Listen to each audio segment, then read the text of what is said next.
ये चोर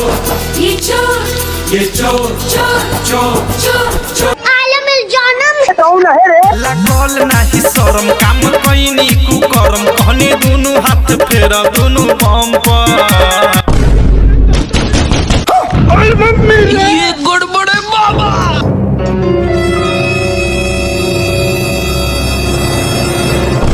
अरे सरवा कहाँ बोले रे, जल्दी लाठी लेके आओ तो। क्या बोल बाबूजी? बाप रे खोज तो सरवा घरवा में लुकाइल बा, कहाँ बा सरवा?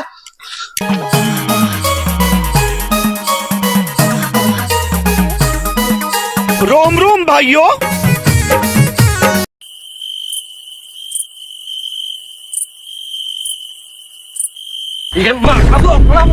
हर सरवा ना मिलल खा रहे पे ना बाबूजी ना मिलल। खोज सरवा के, खोज के रे बा। सरवा आज फिर हमारे हाथ से निकल गई। मेरा गान फट गया।